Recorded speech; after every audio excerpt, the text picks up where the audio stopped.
Buenas tardes, profesor. Aquí somos el grupo número 8 de materiales de construcción, que vamos a hablar sobre los geosintéticos. Los integrantes aquí somos Agüero Ceballos Rodrigo, Carvajal Arena Piero, Espinosa Hilario Stacy, Sánchez Rabinés Emily y quien les habla, Kenny Contreras Salazar. Comenzaremos hablando sobre los geosintéticos, que principalmente son unos materiales elaborados con productos derivados del petróleo, y también son muy usados para la mejora, los cambios o el mantenimiento para las características del suelo, especialmente en las carreteras. Son unos sustitutos ideales de algunos materiales tradicionales, tales como los agregados, suelo, el metal, el vidrio y también algunos asfaltos. Algunos están clasificados, por ejemplo, en geotextiles, geomembranas, georredes, geodrenes, geomantas, geotubos y geoceldas, y sus derivados, algunos derivados más. Siguiente. Con el objetivo del informe que hemos hecho, el general es el demostrar la importancia de los geosintéticos en la construcción en el día a día. Con los objetivos específicos se tiene el de presentar los antecedentes de los geosintéticos, presentar los diversos comportamientos de los geosintéticos ante esfuerzos y ambientes naturales, y también explicar las propiedades que presentan los diversos geosintéticos.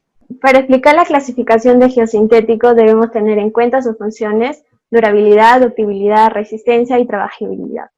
Geotextiles. Es un material textil sintético plano permeable formado por fibras polímeras. Según el proceso de su fabricación tenemos geotextiles no tejidos y geotextiles tejidos. Y según su fabricación, geotextiles de poliéster y geotextiles de polipropileno. Georredes, o también llamados geomallas, son estructuras bidimensionales que interactúan con el suelo, permitiendo resistencia a la tensión de este. Según su funcionamiento tenemos georredes uniaxial, georred biaxial. Según su flexibilidad tenemos georred rígida, georred flexible. La geomembrana es una barrera sintética que está diseñada especialmente para contener sustancias o materiales, evitando posibles filtraciones. Según su fabricación tenemos geomembranas no reforzadas, geomembranas reforzadas. Según el polímero de su fabricación, tenemos geomembranas de PVC plastificado, geomembranas de polietileno de alta densidad, geomantos. Son láminas manufacturadas a base de filamentos cortos o largos de plástico. Sus tipos son geomantos temporales y geomantos permanentes. Geodrenes son compuestos elaborados mediante la combinación de núcleos de plástico con alta resistencia a la compresión y conductibilidad hidráulica. Tipos según su polímero de su núcleo tenemos núcleo de poliestireno de alto compacto, núcleo de polietileno de alta densidad. Ahora vamos a tocar lo que son las propiedades de los materiales geosintéticos. Estas son muy importantes debido a que dependiendo de estas se van a definir sus usos, ¿no? Bueno, tenemos las propiedades mecánicas, que son la resistencia y elongación de la rotura, la cual es la carga de tracción que un material puede resistir hasta llegar a la rotura textil, ¿no? Y al lado tenemos resaltado la normativa peruana, la cual define el ensayo para hallar esta propiedad, y así va a ser con todas las demás propiedades. Para no extendernos tanto, no vamos a mencionar todas las normativas, y ustedes pueden leerlo al lado de la propiedad, ¿no? Después tenemos la resistencia al rasgado, que mide la fuerza mínima requerida para empezar o continuar propagando un rasgado. Tenemos la resistencia al punzonamiento, el cual mide la fuerza mínima necesaria para poder perforar el material geosintético. La resistencia a la costura, que es la fuerza perpendicular mínima a la costura necesaria para iniciar un deslizamiento, y la resistencia a la tensión, que es la deformación elástica máxima de un material y la mayor fuerza tensional que puede resistir un geotextil, ¿no? Como he dicho antes, al lado están las normativas, cuales indican los ensayos a realizar. Las propiedades físicas tenemos el espesor nominal, que es el grueso o la anchura del material geosintético, dependiendo del método de fabricación empleado. El color, el cual nos indica la resistencia del geosintético a la radiación provocada por los rayos UV, que puede ser color blanco o color negro.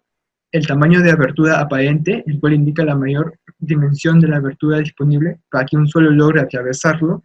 Bueno, luego tenemos la resistencia UV y la resistencia al agua, las cuales indican cuán resistente va a ser un material geosintético ante la exposición prolongada de la radiación o del agua.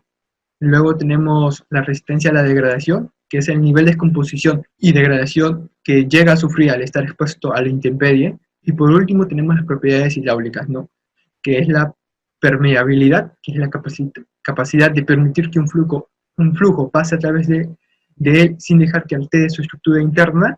Y por último, la tasa de flujo, que mide el volumen del fluido, el cual pasa por un determinado tiempo, por una superficie con un esfuerzo normal, ¿no? Y al lado, como ya he mencionado, tenemos las normativas, indican los ensayos que se deben de realizar para conocer estas propiedades con exactitud. Ya, empieza. El comportamiento mecánico de los materiales geosintéticos. El comportamiento de los geosintéticos varía de acuerdo a su aplicación en ciertas estructuras o construcciones. Entre ellas nos basamos en 2 informes, en donde el primero nos manifiesta el comportamiento de los geotextiles como protección costera. Como bien se sabe, la erosión que causa el mar hacia el pavimentado de la ciudad nos posibilita de crear nuevas estructuras para que no reaccione de esta manera. Entre ellas existe la posibilidad de utilizar los geosintéticos, las cuales proporcionan características o propiedades a la estructura en sí. Entre ellas se encuentra que los geotextiles tejidos presentan mayor resistencia y la capacidad de soportar grandes cantidades de esfuerzos a unas bajas deformaciones. Otra es que posee una mayor fuerza de tracción, ya que se adapta favorablemente en la construcción de estas, evitando así errores.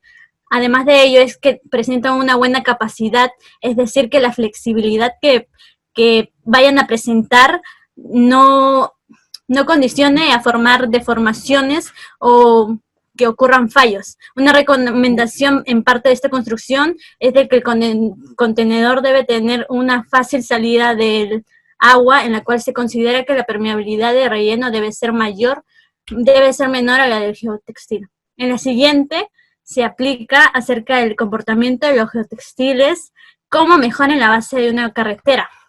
En esto se evidencia las características que le proporciona el geosintético utilizado, entre las cuales se encuentra la contención de las partículas. Esto quiere decir que las cargas estáticas y dinámicas recibidas por los automóviles en una carretera provocan que el terreno de las capas se vayan desplazando lateralmente, pero al usar los geosintéticos disminuye este deslizamiento y les proporciona una resistencia hacia las fuerzas verticales. De igual manera, el aumento se vuelve más resistente el módulo y que esto se va incrementando en la base, y esto se debe a la compactación que existe entre la geomalla y el residuo y el árido que se utiliza entre las bases. Al estar estos fuertemente compactados, pueden aumentar así las tensiones verticales.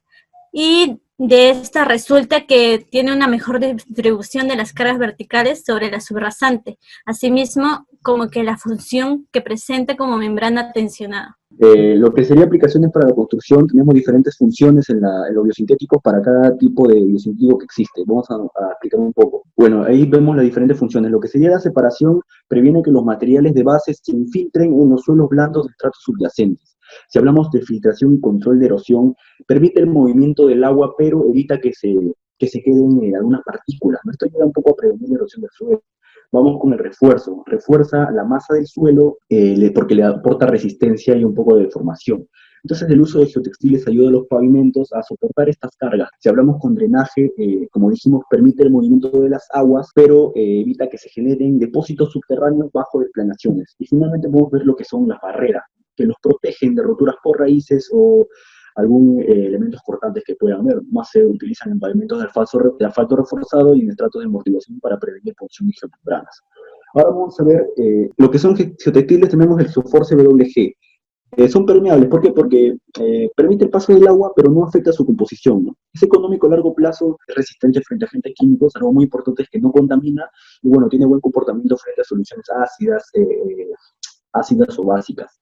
Finalmente mejora las propiedades mecánicas del suelo por su resistencia a la tracción y a la perforación. Ahí podemos ver una imagen de cómo se aplica el Geoforce WG. Tenemos las geomallas, el DLT Grid DL Glass, que es lo que vemos ahí en imagen. Refuerza los suelos, alarga el ciclo de vida de los pavimentos, es muy fácil de instalar y presenta alta resistencia a la tracción y al desgarro. Se puede usar en el mantenimiento y reparación de deslizamiento. Si entramos en el tema de geomembranas, tenemos al HDPE, que se usa como barril hidráulica, incluso puede ser usado en la minería, como vimos en la primera imagen, y también puede ser para recubrir muros verticales o canales, o cubiertas de reservorios de agua. Tiene buena resistencia térmica y química, y no es atacado por ácidos ni por agua, por algún disolvente. Ese HDPE lo vemos en la segunda imagen, eso es lo que es. Y finalmente tenemos los compuestos, tenemos el DLT-DRGM, que puede ser aplicado en vertederos, depósitos, balsas de aguas, etc.